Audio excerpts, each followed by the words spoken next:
So again, we have an awesome turnout again tonight for our third and final session in our depression series.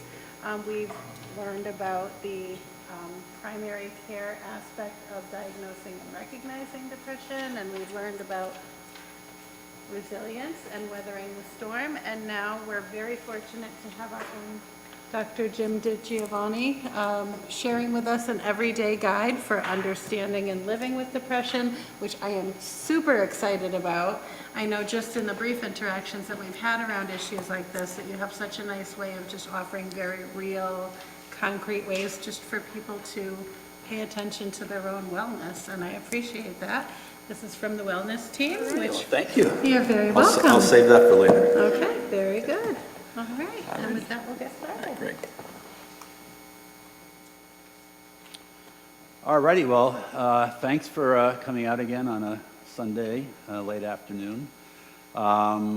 It's been a pleasure to both represent the WISE team in this series that we've had, but also to increasingly become involved with both our WISE mission and our work towards compassion. So some of you may know me well, some of you don't, most of you probably don't, but I have lived in Rocky Hill since '89, and I've had the privilege of working at the Institute of Living for 42 years, along with my wife of 40 plus years, and I retired 3 years ago from my roles as Director of Psychology and Psychology Training Programs.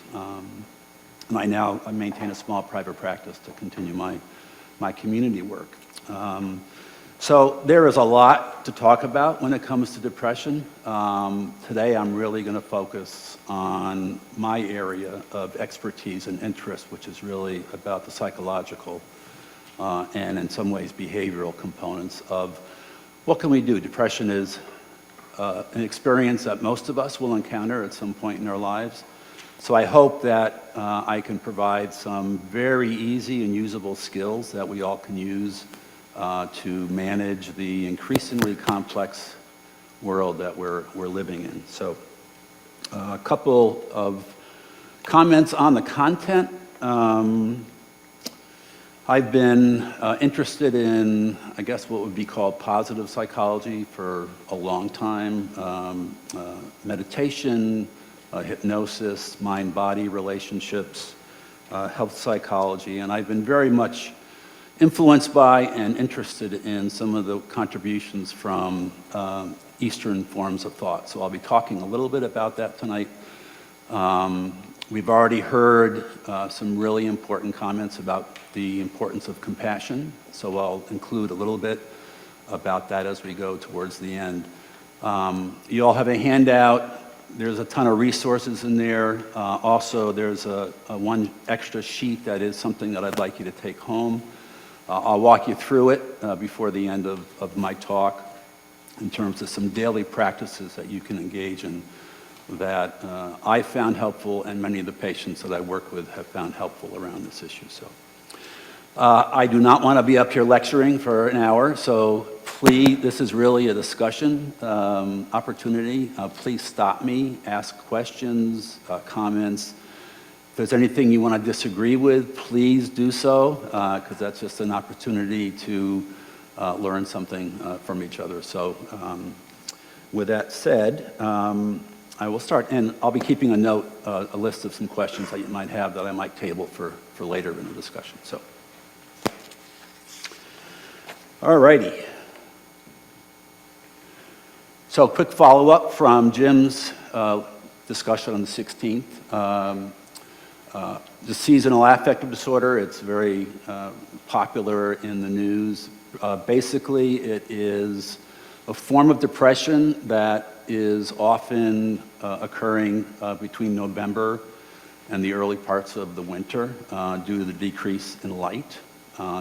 Relatively short time limited. Bipolar disorder, I'm not going to get into that very much, but as you probably know, used to be called manic depressive illness, but not in quite a few years. Basically, an alternation between major depressive symptoms and forms of hypomania or mania, increased energy, increased activity, and a variety of other symptoms. And something that we also need to consider is adjustment disorder with depressed mood. So many of us might encounter a significant trauma in our lives and experiencing symptoms of depression following that. And this is also typically time limited, but it can, if untreated or unresolved, can lead to a more major depression. So I don't want to spend a lot of time on this, but if you have questions, please feel free to ask later on.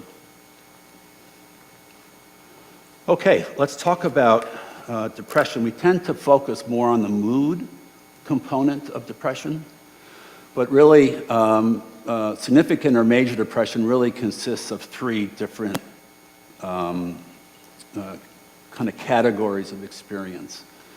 So on the emotional side, feelings of helplessness, inadequacy, weakness, feeling isolated, feeling unloved, as well as experiencing harsh self-criticism, feelings of inferiority, worthlessness, and guilt. I'm sure all of us can identify ourselves in that at some point in our lives.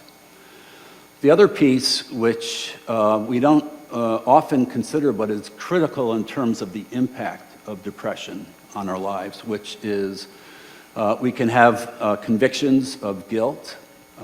It can influence our ability to make decisions. We can become very indecisive.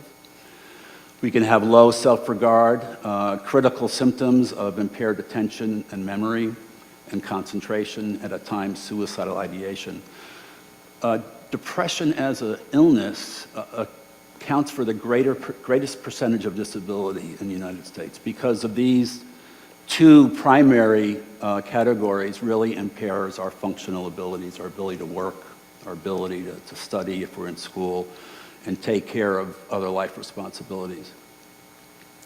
And then the third area relating to behavioral and body-centered, loss of sexual desire, irritability, restlessness, headaches, pain, appetite changes, fatigue, et cetera, et cetera.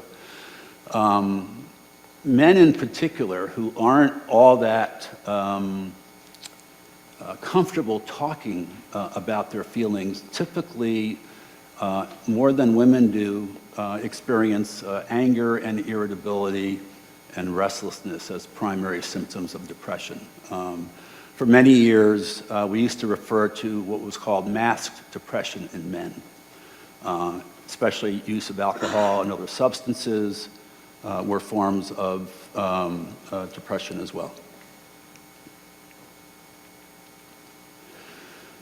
We have to talk about nature and nurture. It's a very critical issue. So how do our genes, how does our family history interact with life experience? And basically we know this from the research literature, is that the occurrence of depression in our parents increases our risk or our vulnerability to depression between 20 and 40%. Adverse childhood experiences, trauma, early loss, socioeconomic stress, a variety of adverse child experiences also can increase our vulnerability to depression. Major life changes such as the loss of a loved one, divorce, job loss can also precipitate depression in vulnerable individuals. So all of these issues interact with our genetic makeup, and you can think about genes as giving us the potential for an issue, and think of our life experiences as the activators, experiences that turn on our genes. So that's why people who come into the world with a vulnerability when undergoing major life stresses can have an increased likelihood of depression. Now, on the other side, some of us who may grow up with certain sensitivities to success may have been told by parents, grandparents, other well-meaning people that one should not be prideful or really enjoy success, that one should be humble. that even positive experiences for some of us can lead to feelings of low self-worth and depression. So it's a kind of interesting issue based on our belief systems, which I'll get into shortly. Any questions about any of this kinds of issues? You know, when I was listening to the prior talk on resilience, there's a huge source of data on what helps children be resilient in the face of life stress. And the research suggests that even one positive, caring, attuned adult relationship to a child offers that child a significant resilience to whatever's going on in their familial and social environment. So again, critical issues, the importance of relationship, which we'll also get into as we go through the slides. All right, so how do we get there? We're not born experiencing depression typically. So I want to talk about one of the primary models that the field of psychology and psychiatry and social work and therapy kind of has offered over the years, and this is referred to as the cognitive model of depression. As you can see, that a stressor occurs in our life. We may have thoughts, feelings, and physical symptoms in response. We then respond to it, behave in a particular way, which then can also feed back into the stressors. And to make it a little bit clearer, is there some...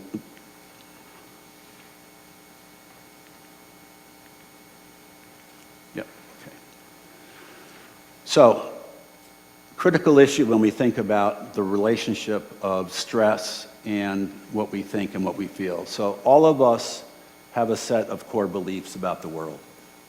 Some of us have what are called imprint beliefs, meaning very early in life we can have an experience, something traumatic, that sets in place a belief that we then carry with us. When we're children, we lack the ability to really engage in abstract thinking. So we can easily misinterpret why something happened, why an event happened, why a parent responded to us the way we did, and so we will tend to form very early beliefs about the world and about the self, which can become sort of on the unconscious level. So an example, beliefs can be about the self, my self-worth, my basic self-worth. It can be about others. Others can be either good or bad, as we believe in the world. It can be about the world. The world is a bad place. It can be a safe place, a loving place. Identity. Who am I? And about causation. One of the biggest errors that we make in our minds is one that relates to causality.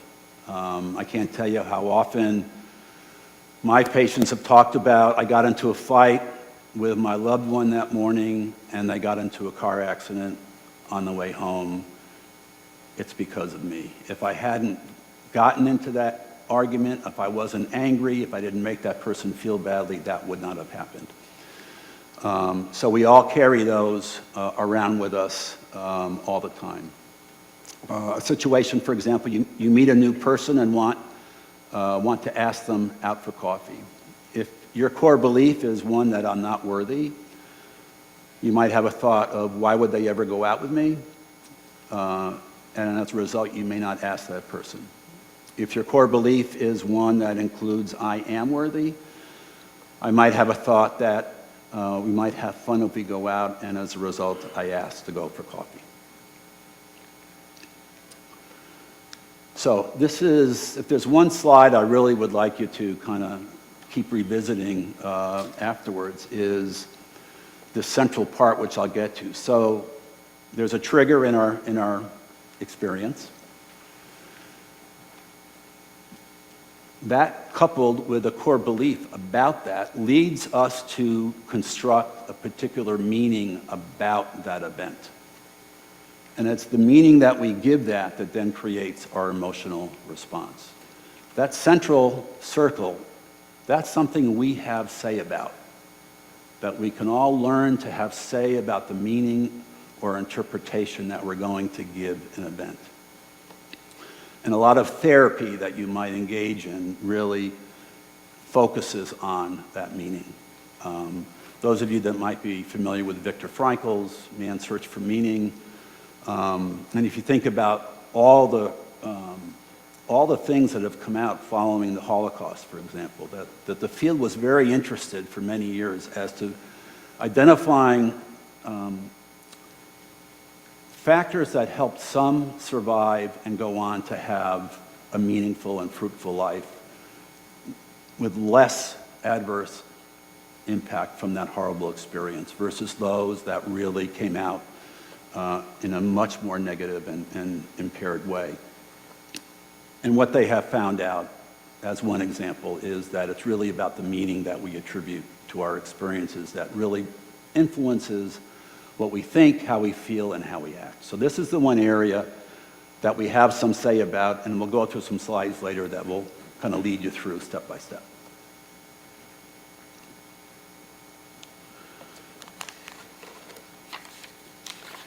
So from a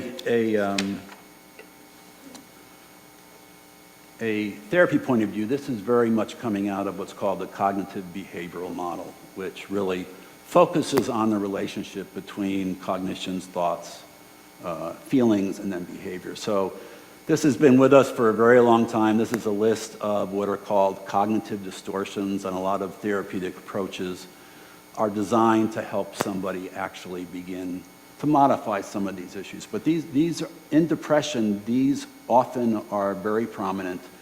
And as I go through them, I would ask you to think about your own experiences, because each of us, in my experience, might be more prone to one of these than the others. And if so, that then can become a target for you to do some work on. So magnification. Something bad can happen, and I respond to it as if it's the worst thing in the world. Similar to catastrophizing, seeing only the worst possible outcomes. In depression, one thing we know is that, and you're going to hear me use the mind, not our mind, not my mind, but the mind. Meaning that the mind is operating on its own all the time. Think of it as all the different radio stations that are flying through the air. We use a radio to tune in to a particular station.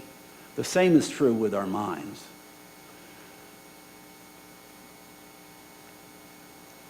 We can learn how to tune into that and have some say over what the mind does.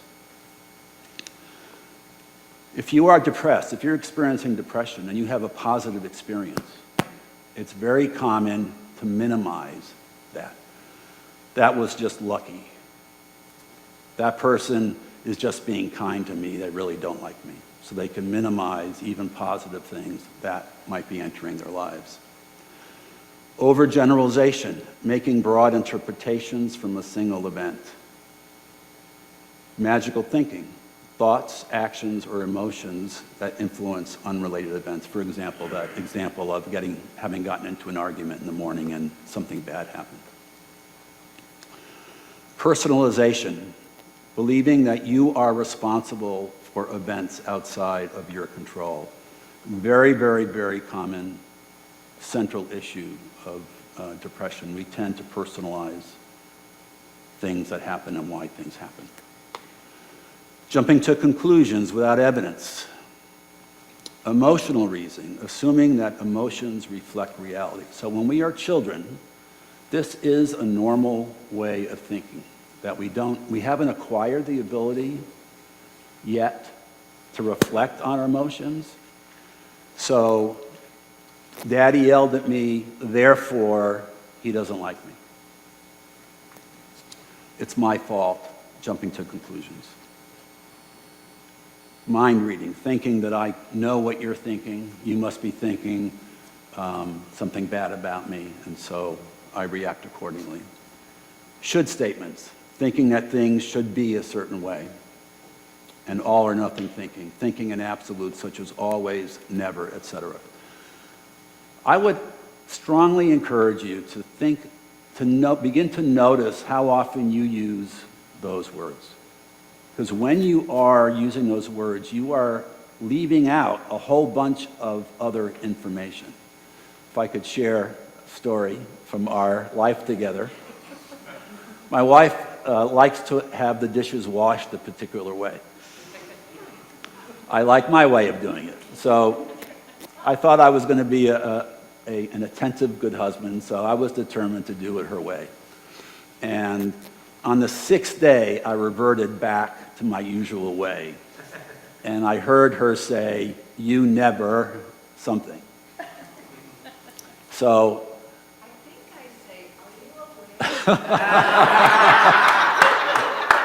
"Are you you do that now,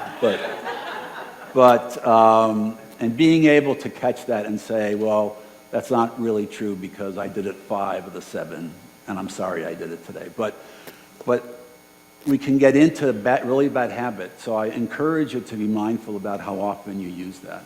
And if you're parenting young kids, it's a very common thing to say, and it's a good thing to catch yourself on that. So, yeah.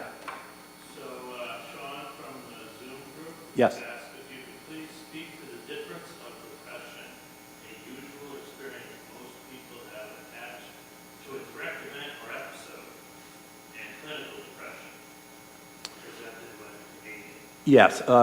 Basically, when we talk about clinical or major depression, we're talking about a more severe form that is going on for a longer period of time, that is containing many of those 3 different areas of cognitive, emotional, and behavioral. And that's the primary difference between major depression as a focus and either seasonal or time-limited depressions that we can all have in response to a particular event. So it's a matter of severity and degree and functional impairment.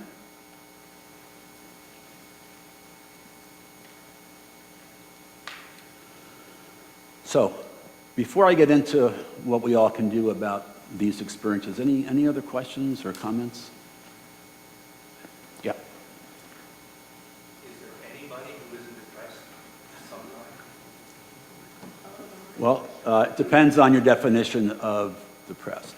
Major depression as a diagnosable condition occurs somewhere around 10% of the general population.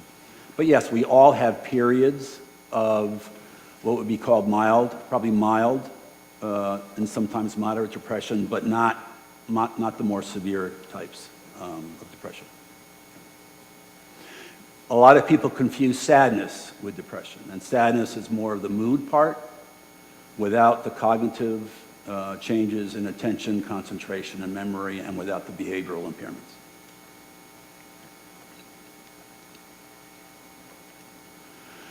Alrighty, this is something we all can do. This is a pretty standard, it's referred to as cognitive restructuring. So again, if you're thinking about experiences you're having and you're becoming mindful of your thought process, and we're going to go through a whole stepwise way of developing a greater degree of mindfulness about this. But these are all questions that you can ask yourself. If I was sitting in my office with somebody working on these issues, these are questions that I would be asking them. As William Shakespeare reminds us, there is nothing either good or bad, but thinking makes it so. Is there substantial evidence for my thought? Is there evidence contrary to my thought?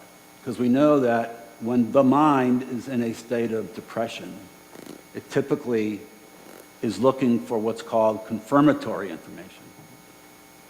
The mind is susceptible to what's called confirmatory bias. If we're already feeling depressed, we're going to think about and remember more things that relate to negative events in our life than positive ones.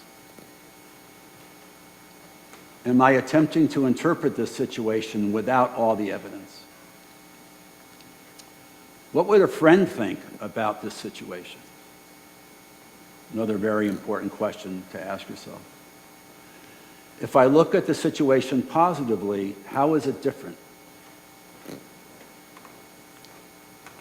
Will this matter a year from now? How about 5 years from now? So again, these are all questions that you can carry a little note card in your wallet, put it on your refrigerator. But when you find yourself getting caught up in a pattern of negative thinking about something, and you're recognizing that it's really contributing to a change in your mood, these are really good questions. And again, it relates to that belief systems, the belief systems that we talked about earlier. What you might find is that one of these works better for you than anyone else, right? So this is a very individualized kind of approach that I would encourage you to think about.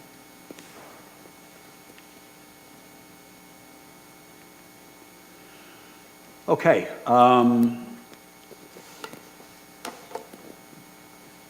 My field, psychotherapy, has been evolving over the last decade, 2 decades. I think influenced by some of the more spiritual and Eastern components of thought, and it has to do with radical compassion. David, you've spoken so eloquently over the weeks, and some of our other speakers have focused so much on the importance of compassion. We talk a lot about compassion for others, but it's really critical that we talk about compassion for ourselves.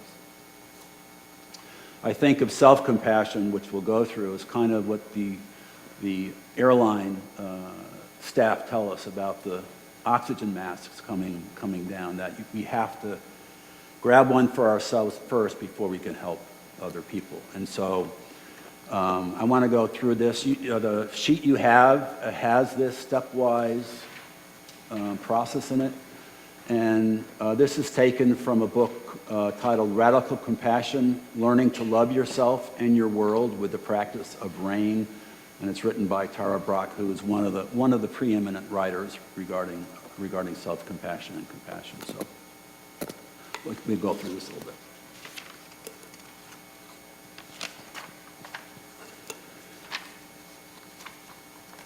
I will share with you that I have heard so often in my work with my patients, this sounds easy, but it's really hard, right? And it's true. Like anything, this is a skill that has to be nurtured and practiced, because most of us are not naturally trained in this, right? I grew up in a Catholic tradition, which has a very different kind of point of view on some of these issues. I used to try to find some relief in confession, but then I got tired of trying to sum up how many times I kind of got angry at my mother or something. But we're not trained well how to become self-reflective. I wish we could do it more in our schools. And in fact, there's a lot of data that school systems who have adopted early training and educating kids of how to engage in some of these skills have found major reductions in violence within their school systems. So this is the RAIN of RAIN, and it's a great book. I highly recommend you read it if you have interest. R, recognize what's going on, consciously acknowledging the thoughts, feelings, and behaviors affecting you without judgment, right? So here I am I'm sitting listening to a sermon, and all of a sudden I'm thinking about the UConn game that's coming on later in the day, right? Oh. And I'm going to use there's that thought. Not here I am thinking about this, but here's that thought. Because I didn't intentionally divert my attention to the UConn game. It just happens. For example, How many of you think that you actually have control over what thoughts enter your mind? Be honest. Well, you're all highly educated.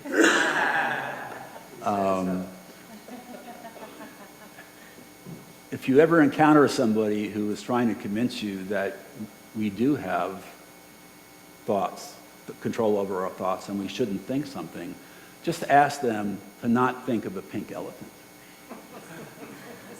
Right? But for many, many years, we were taught that certain thoughts were bad, that we shouldn't have certain thoughts. If we had certain thoughts, we should feel badly about them, we should feel guilt about them. Some people have a belief system that a thought equals an action. If I think about X, it's the same as if I did it, so it can generate guilt. But this approach is meant to free you from identification with what you're thinking, what thoughts come into your mind. Yeah. I just wanted to share,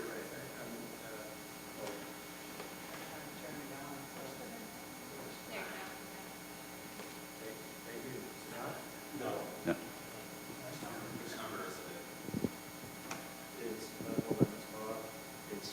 Testing, yeah, there you go. It's off, it's on. What was I going to say? I have no idea. I never do this. No, excuse me. I just wanted to say never. I'm a theater major, so we were taught that each thought has a physical home. How about that? A physical home. A physical home. You have to find it. I mean, in your body, a physical home, yes. You said thought, I just wanted to share that. You don't have to discuss it. I mean, it's I was just... wondering who was going to ask a stumping question, but there you go. Just a big statement. So, Jim, we Yes. have another question from Zoom.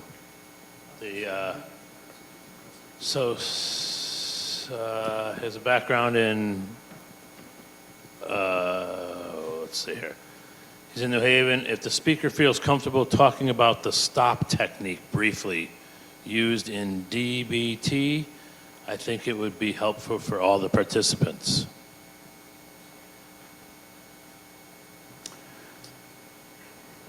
I would love to be able to do that, but I actually am not familiar with that particular technique in DBT. For those of you that don't know, DBT stands for dialectical behavior therapy, and it is a very evidence-based approach for a lot of issues. Alan, can you ask if that person would be willing to, if they're familiar with it, would they be able to say what the STOP stands for? Sure, I can. I'm off mute. Can people hear me? Yes. Yes. I'm sorry. Was that a yes or no? Well, I'm I'll kind go of on confused. and- Yeah, I'll go on. So again, recognizing what's going on. So you're basically just bringing your attention to what you are aware of. If you're sitting in meditation on a meditation cushion and you're focusing on your breath and your thought wanders, you simply go, there's that thought again, and you come back. No judgment. So A is allowing the experience to be there just as it is. Letting what you've noticed simply be there without trying to fix anything. Again, focus. The focus is on non-judging what you're experiencing. If you've ever sat with anyone doing meditation, it's very easy, for example, to think you're doing it badly. I keep having these thoughts that are about anything other than being here. That's an example of kind of getting into judgment about that. So again, you want to just allow the experience to be there. So, Jim, I have an answer, I think. Great. So the DBT stop skill is a fundamental DBT skill, providing individuals with a practical tool to manage overwhelming feelings and impulsive reactions during stressful situations. It is an acronym representing 4 key steps: stop, take a breath, observe, and proceed mindfully. Yeah, very, very similar. So thank you for bringing our attention to that. I, investigate with interest and care. This, again, critical point for all of us. One of my favorite phrases is, "Oh, isn't that interesting?" Right? To bring curiosity to what you're thinking about, what's kind of coming into your mind. Call on your natural curiosity and direct a more focused attention to your present experience. Focus on the felt sense in your body. Felt. What physical sensation you're aware of. And then N, nurture with self-compassion.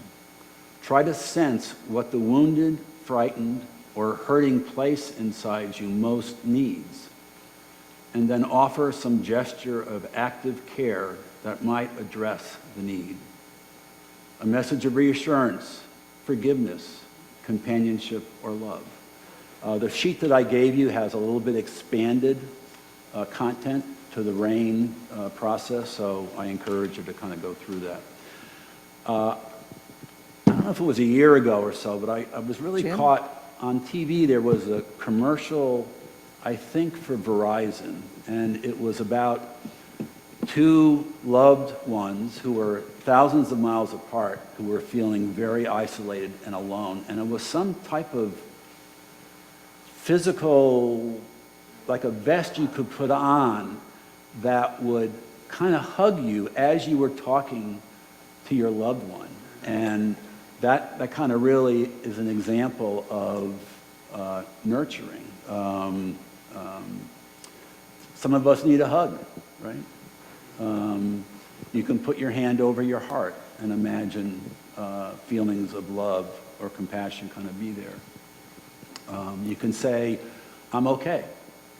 Things are going to be okay." So whatever works for you in relationship to a sense of self-compassion. Yes? Seems to be that if you took away the word self and nurture with self-compassion, that list would be just as wonderful if you were sitting with a grieving friend who's just lost someone important. Do I have to say it again? Okay. Yeah, for the Zoomers. It seems to me that if you cut the word self from the last in N, that list of strategies would also be wonderful when you're sitting with a grieving friend or a family member who's lost someone important. That so many times we try to solve things for people who are hurting or in trouble, and if we just are with them in the experience and maybe investigate with interest and care, but mostly just respond with compassion, we'd all do a whole lot better job of being present to each other in times of hurt or pain. Thank you. It's a great point. My only comment on that is sometimes, and for some of us, before I could be that presence for that person, I have to have some compassion for myself, because I may not want to be there. I might be finding it difficult, or my own experience might be getting in the way, and so first I might have to kind of be gentle and compassionate towards myself so I can be present with them. Yeah, that's it. If you're lying there in your pity puddle, where do you find these things? How do you find these tools of self-compassion? You know, I guess you must train your brain before you get there? Or? It's a great question, because there are several emotions that I have found to be very problematic with depression. One is pity, self-pity, right? And one is resentment. And third one is regret, okay? So self-pity, from my experience, is a very passive position. Psychologically, I'm hoping that somebody sees me, hears me, and does something for me, right? And that there's nobody around, we got a problem, so to speak. And so this approach can help, if you ever find yourself in that, by helping you get into the I, which is you're reflective about what's making me feel, what's contributing to what I'm feeling, what am I aware of, what thoughts are going through, right? And if you can give compassion to yourself, my experience is the pity begins to dissipate, right? Which part? What you, the sentence you just said about, get rid of the pity. Yes, so if my experience is that if you can become aware of and investigate your thought process and your feelings, what you're reacting to, and you cannot judge it and instead convey some compassion towards yourself, the natural result of that typically is pity begins to dissipate. Because pity is kind of like a poor me kind of reaction, right? Which tends to lock us into what we're feeling, our depression. It kind of has a set of beliefs to it, like this shouldn't be going on, this is unfair. And when we get locked into that, we're pretty much giving away any resourcefulness to redirect it. Is that? Yeah. So, Jim, Yes. Sean from the Zoom wants to extend his love to everyone and extend grace to themselves and others struggling with mental illness or loved ones' struggles.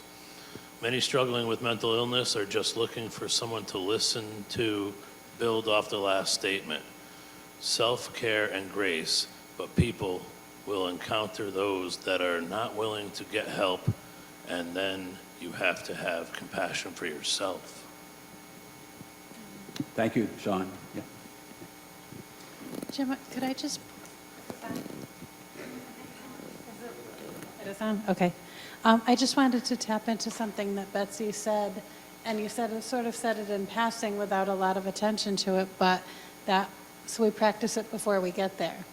And I think that so many things that I think we can do ourselves and others a great service by is sort of being aware of tools before we need them.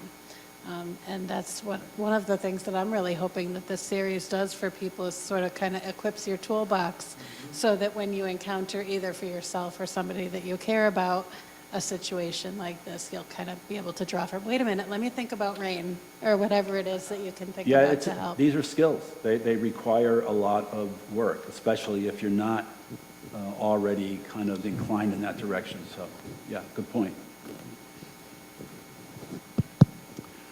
Jim, before you go on, Margie said something, and I want to just piggyback on that. I was diagnosed with PTSD a long time ago, and so I was a mess. And so one of the things I used was an app. It was called PTSD Coach. It comes from the military, the Navy, the Army, or whatever it was. But it's literally an app on your phone. So if you're in that pity puddle, you really have no idea what to do, right? So bam, you take the app out and you just search through it. Oh, I'm going to play another. Maybe I'll play a song. Maybe it'll be a meditation, whatever it might be to get you. But I know you're going to speak probably more about strategies. Yeah, there's a in your handout, there's a page with a number of apps related to depression that some are free and some are subscription-based. But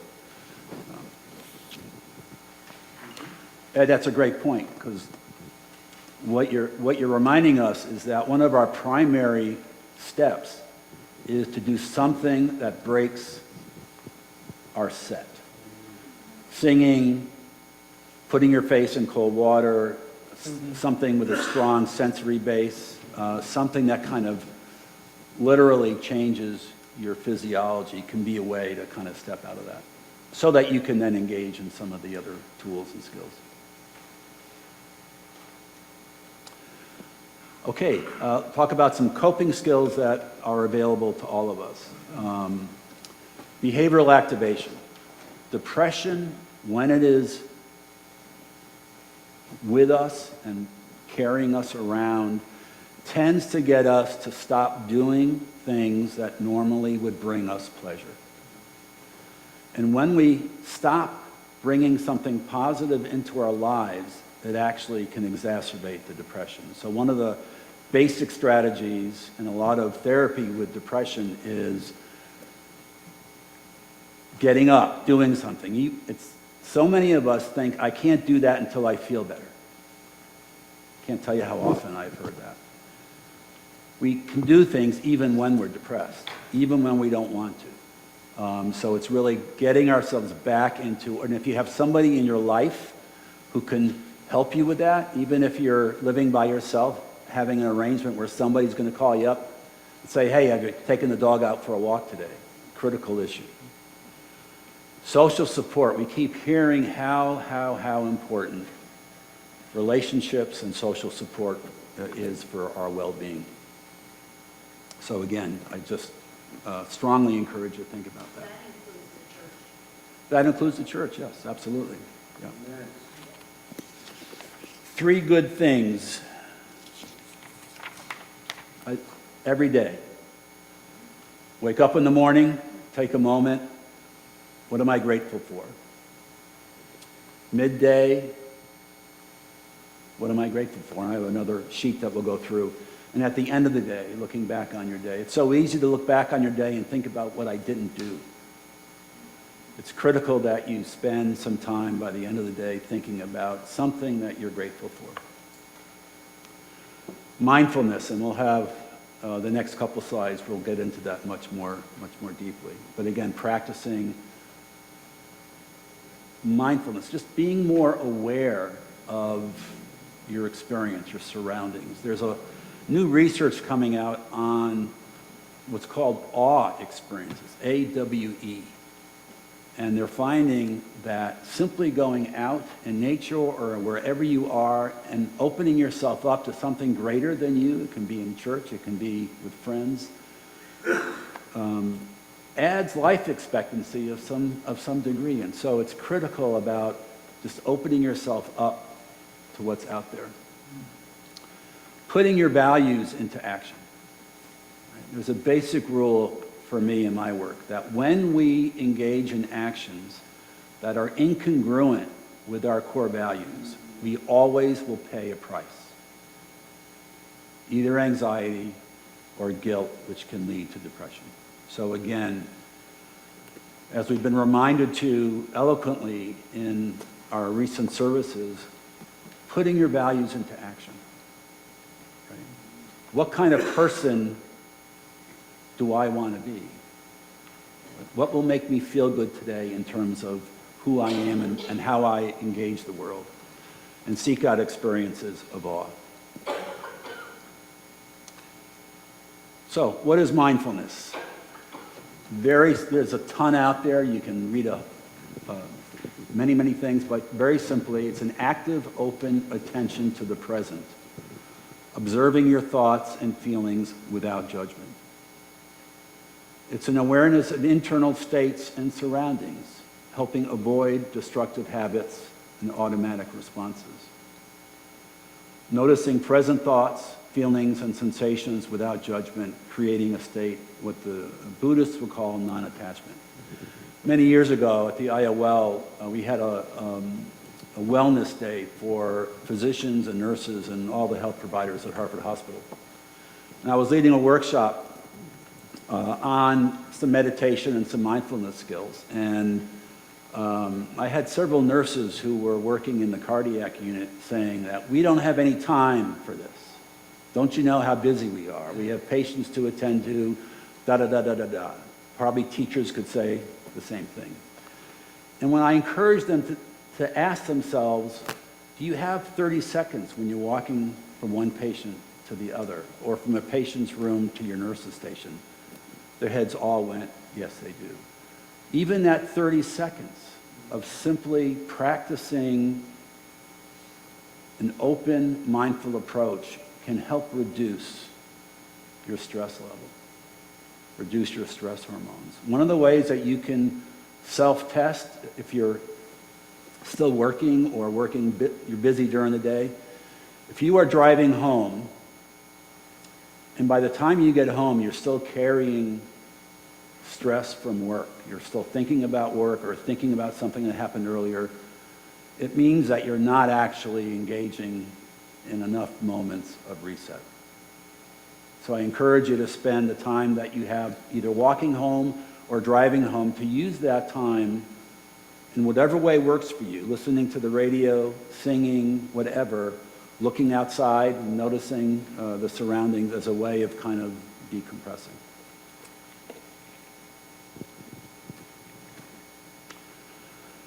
Cultivating mindfulness. Yeah. I can speak loud enough. Let's go to the Zoomers. Is it on? Is it on? Yeah. Okay. Just related to the last slide, I keep in mind that, the past is in the past and the future is over there, but all you can control is right now and being mindful in this moment. And that helps ground you to right now. I can't control what happened in the past. I can't control a day from now so much, but right now I can. Mm-hmm. Yep. And deep breaths help too. Good point. Okay, so this is something that you can all do. Again, imperfect practice is perfect, right? Set aside a time to practice, right? Be intentional about it. It may work better for you in the morning. It might be around lunch. It could be around dinner. It could be whenever. But set a predictable time into your schedule so that you can look forward to it. Get into a comfortable position. Find a comfortable chair, sofa, rug, whatever provides you a sense of comfort. It's all about the breath, right? Most of us in this room have forgotten how to breathe properly. Right?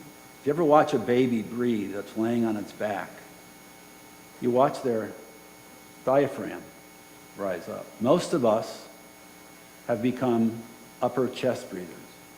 When we breathe, takes in so much less of air.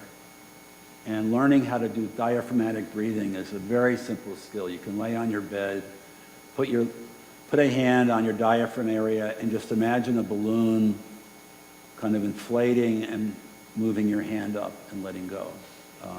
Much more health benefits from that.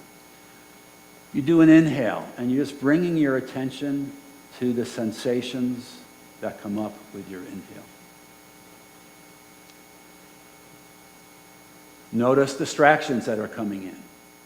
Notice the sensations as you're exhaling. Bring your attention back to the present and just keep repeating.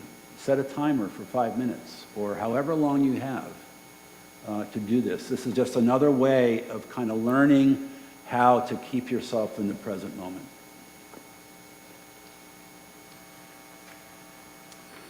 A little exercise that you can do.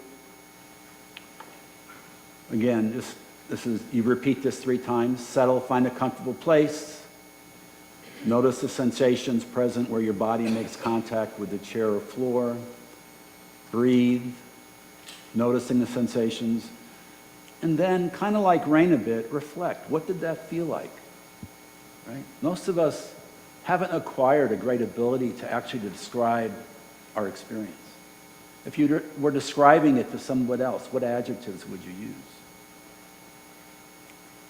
Was there a sense of ease, a sense of trying to do it right? Did it feel warm? Did it feel cool? And then you just do that 3 times. Very simple things that you can do. And again, related to depression, this keeps us recentered in the now.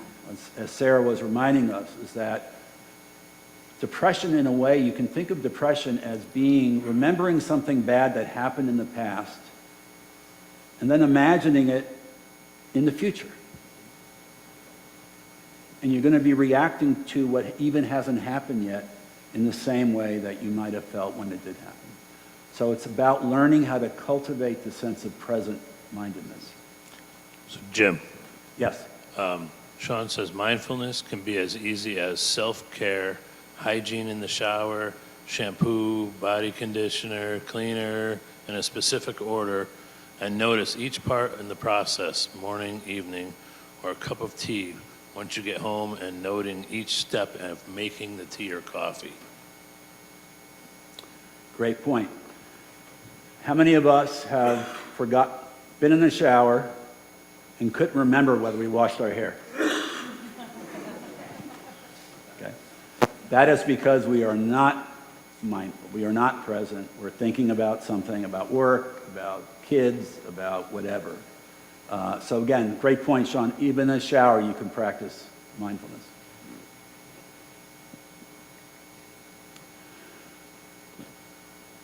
Key point also in relationship to self-compassion is cultivating a practice of gratitude.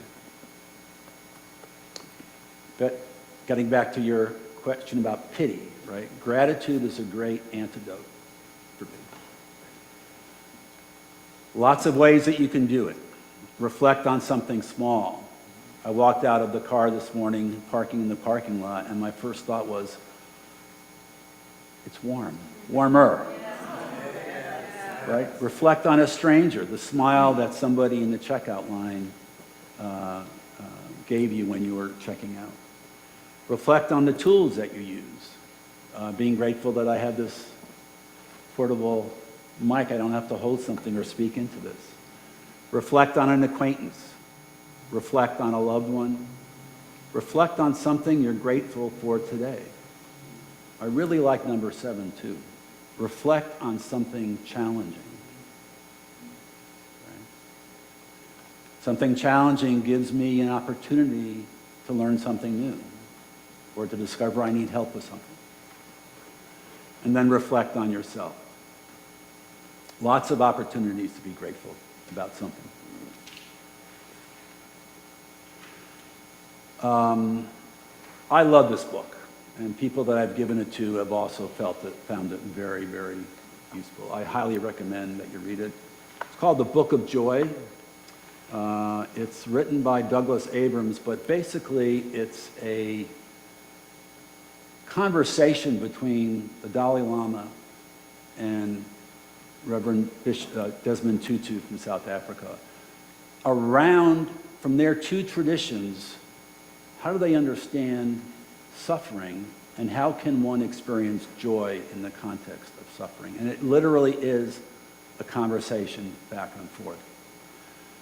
I love this one quote that the Dalai Lama offers us. Suffering is the result of unrealistic expectations of the self combined with excessive ambition. What I like about it, it gives us 2 targets. I can modify my unrealistic expectations of myself, and/or I can bring my attention to my ambition and modify it in the context of what is possible. But it's a book that I have found very meaningful, and I encourage you to take a look at it. Reminds me of something I didn't say earlier. One of the unfortunate properties of depression is that the mind tends to delete contextual information that was present at the time something happened. So we tend to either focus on our own fault in it, our own responsibility for it, or we focus with blame on what the other person's actions were. And so much of the work around this is what I call restoring contextual information. I accidentally hurt my friend, not because I was mean or bad, but I was rushing through because I was late for something, and I accidentally bumped into him, and he fell and he broke his foot.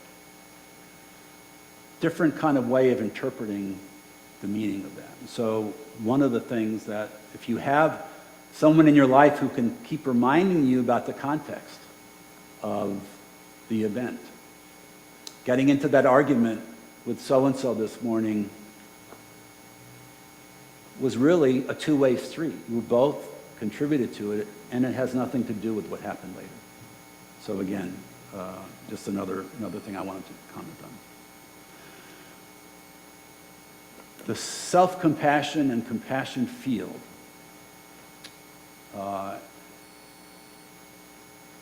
introduces us to what's called the loving kindness meditation.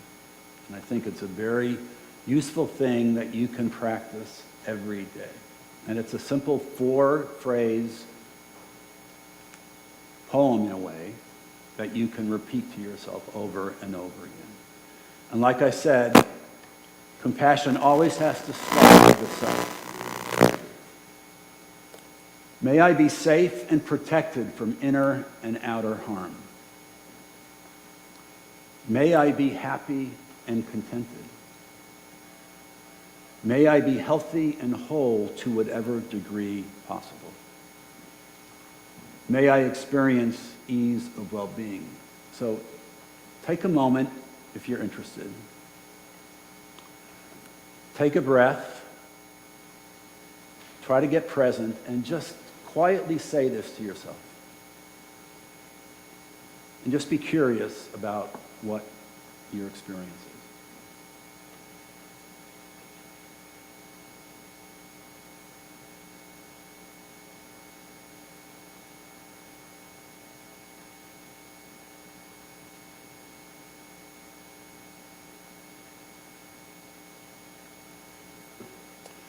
Okay, anybody want to share? Anybody have a reaction? Yeah. It's a prayer. And what was it like? What did you experience? It was something I would do. Sorry. To me, it's something I would do every morning and every night because it's a prayer to God. I mean, it's not just about me protecting myself, but it's also about having the higher power protect me and those I love. Did you notice? I mean, did you notice Well, any I do the physical? deep breathing all the time. So Okay, all right, great. I'm very used to it. Okay, great. Anyone else? Anyone? And thank you. Yeah, Jane?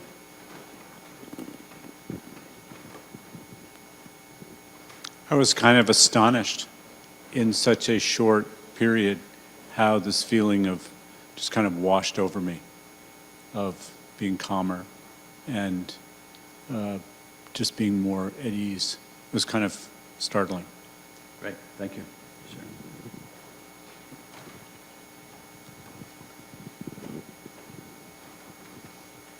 I especially like the third one that has the clause of to whatever degree possible. Because, we can be healthy and whole in different ways, and it's just whatever's possible right now. Yes, yeah, good point.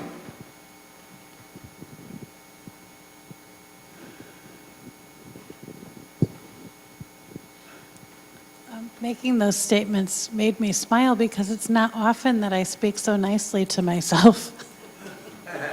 Well, I was going to say that if you catch yourself in a self-critical moment, this is a great thing for you to pull out. Because again, it reminds us that, A, we're all human, and I'm okay. It's okay that I did whatever X, Y, and Z. So, so that's something I have found very helpful for myself. So in the field of compassion and self-compassion, these are critical things to be mindful about. We always start with this towards the self. We always need to take care of ourselves first. In the tradition of compassion as a community spirit, so to speak, these are the directions that we can work at expressing compassion towards. We start with ourselves, then we start expressing compassion to those that we have positive relationships with or we have neutral relationships with. We then can learn to express compassion towards those that we've experienced conflict with or who have harmed or who hold beliefs that are contrary to our own values. Then towards all beings, and then towards our planet. And again, it's a much larger kind of point of view, but for today's talk regarding depression, do the work of learning how to be compassionate towards yourself. These are some chronic depression practical strategies. Stop resisting and start accepting. There's an old quote from Carl Jung that what you resist persists. It's not my fault that I'm experiencing depression. Rebrand your depression. Give it a name. George, right? Right? Anything that kind of moves it away from me, from mine, that separates it a bit, allows you to have some choice about how you're going to respond to it. So Jim. Yes. So Sean says people suffering from depression must be compassionate to themselves to the degree possible, and reach out for a community and support system for compassion. True. There's a lot of resources. One of the slides I'll share with you is something that is a great resource. That's something you can do online. Focus all your energy into basic self-care. Keep doing what makes you feel good, even if it doesn't feel good yet. Again, it prevents that avoidance that I talked about earlier. When we work with depression as a illness, so to speak, the mood often is the last thing to change, right? And so it's so easy to get kind of down and hopeless when you're not feeling better and you're missing out the fact that, wait a minute, I'm sleeping better, I'm getting up earlier, I am more productive. That's why it's really critical if you have somebody in your life who can say, hey, wait a minute, you did X, Y, and Z, or you look better, or whatever, because the mood, the feeling part is often the last thing to change. Make depression urges work for you. If you don't want to get up out of bed in the morning because you just don't feel like it, things feel too heavy, then read a book, right? Do some stretching in bed. Do something that still is offering you some benefit. And be honest with yourself about when you need help.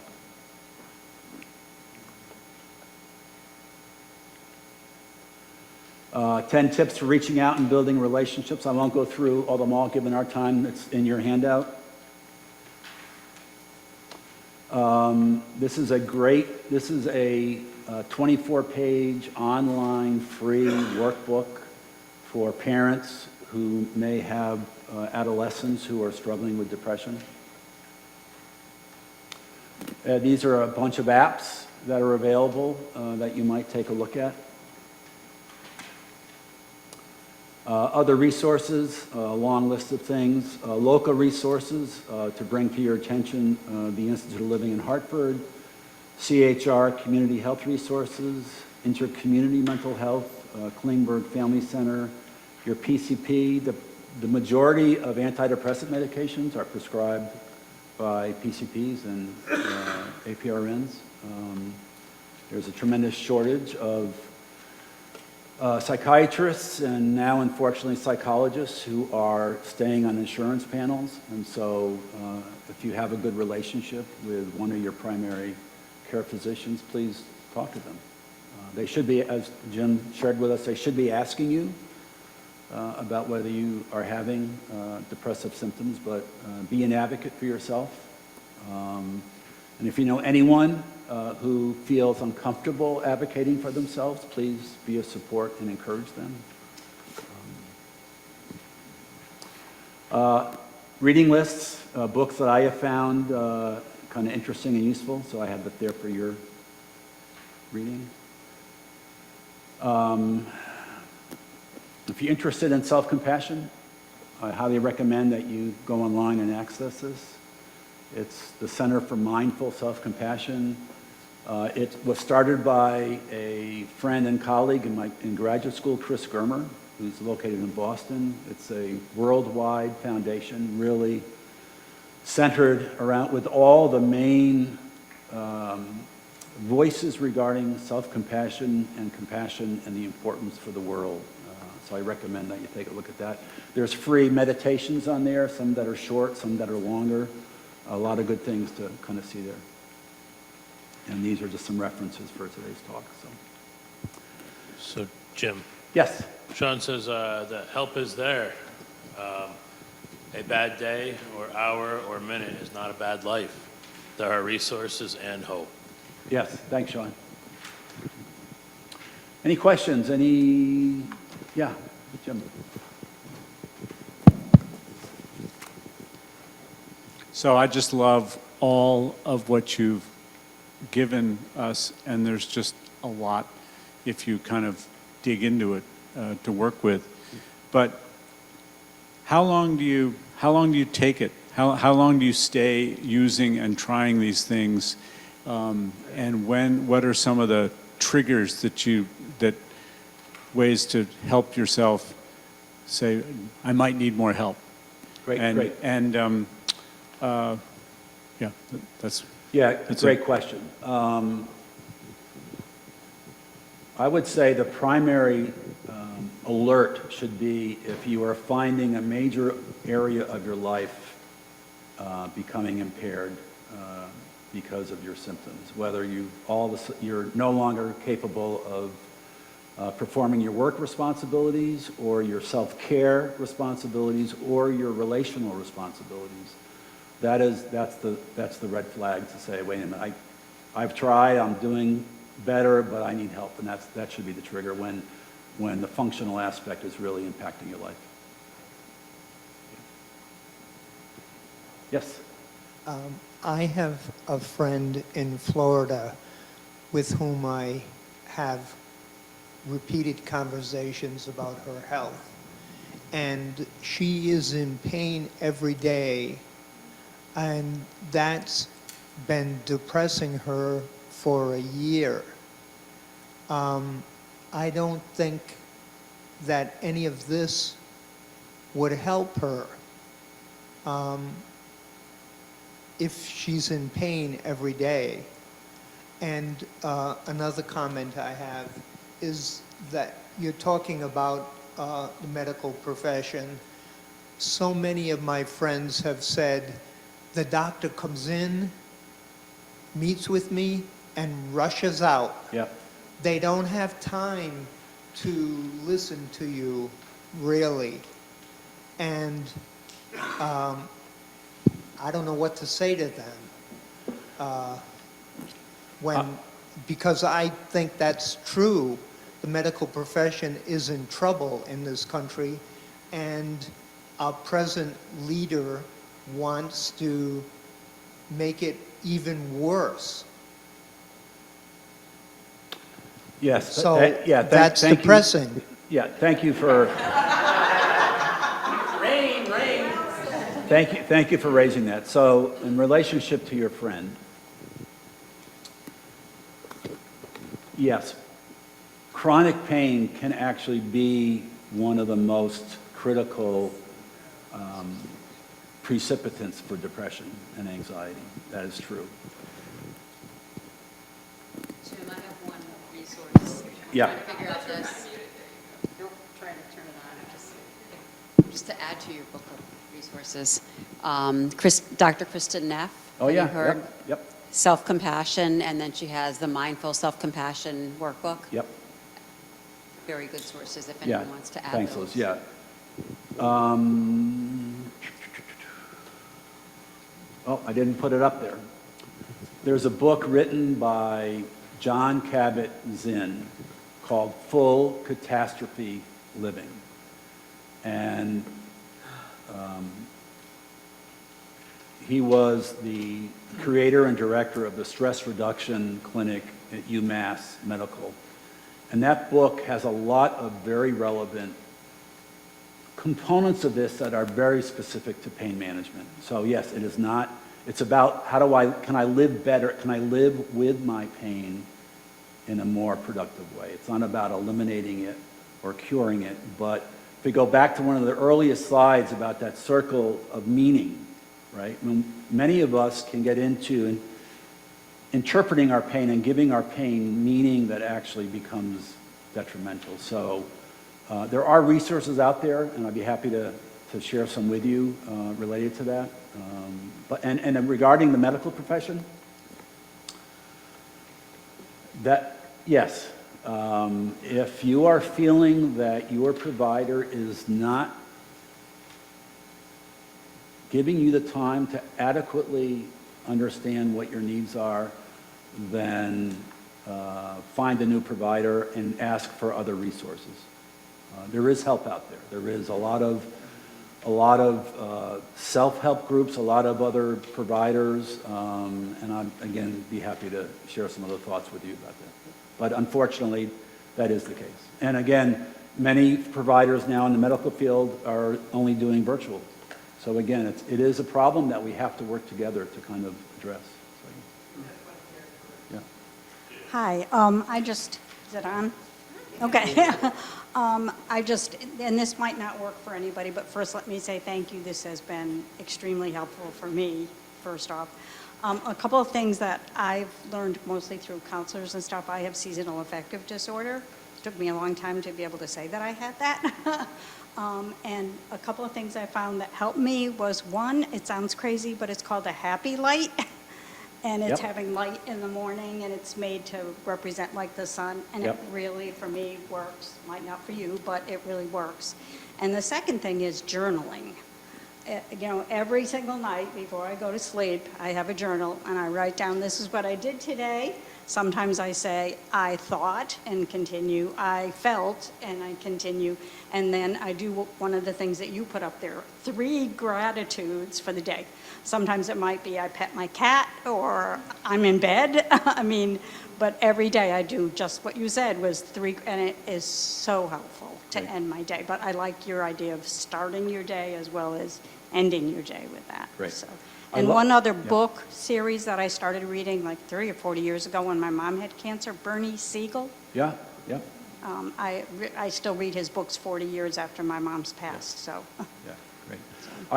Thank you for the reminder about journaling, because journaling as a tool can help. Same thing with art, anything else, music. It's a way of separating myself from the experience of it, kind of getting us into the I part of the RAIN kind of acronym. So, thank you. Yeah. I'd like to comment on 2 things. First of all, doctors. If you just have to advocate for yourself. You have to throw a fit.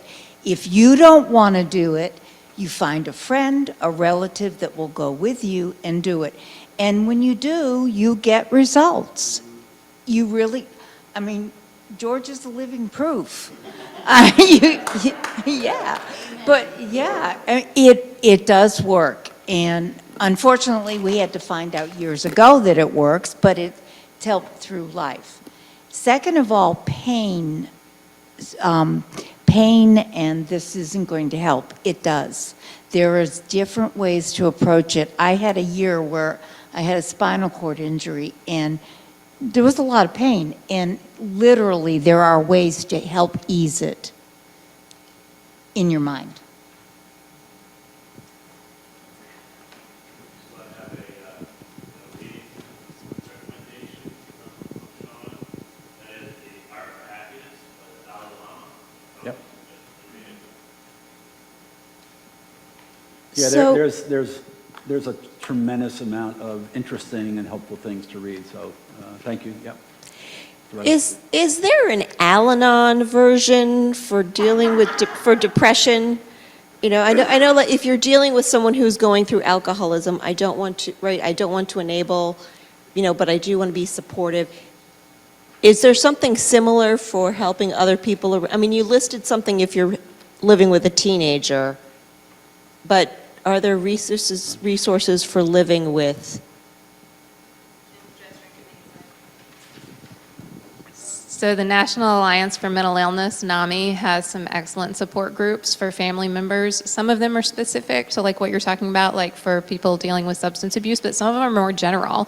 If you're the family member of a loved one who's got someone dealing with a mental illness, which would include, you know, something like major depression. And yeah, I think you're exactly right. It can be really difficult to care for yourself and figure out how to care for them while walking that balance that you're talking about of not enabling them. So that's my first recommendation is NAMI.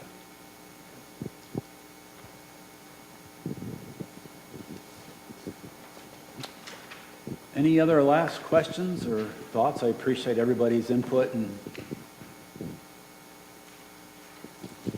I would just like to thank you for, you know, all the information and your sharing tonight. Alan upstairs, so certainly, and I think it's just, I know somebody said something about doctors, but I think therapists are angels.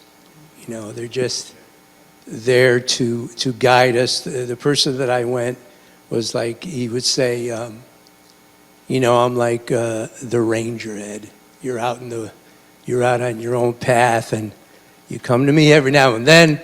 We'll talk. You keep going, man. You know. So thank you. yeah, thank you. Thank you. So the handouts you have pretty much is everything we talked about, and there's the other handout. But again, if you have any questions, you want to reach out to me or anyone in the WISE team afterwards. I think you all have our emails available, so I would love to hear from anybody. And again, my last pitch from the WISE team, if any of you have any ideas about what you would like, topics you would like us to follow up with or to address or find someone to speak about, please let us know. So appreciate that. So thank you so much for your time and your comments. One last Yeah. important question, and I'm not sure whether to ask you or Sarah, but what is the correct way to do the dishes? To do the dishes. My way?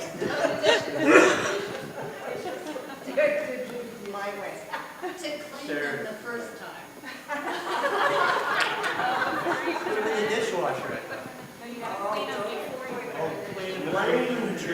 Rain.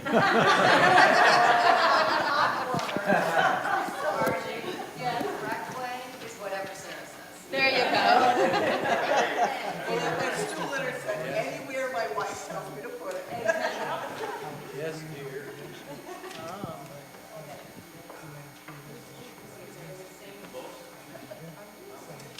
It's just a sense thing. Oh, you do it yourself.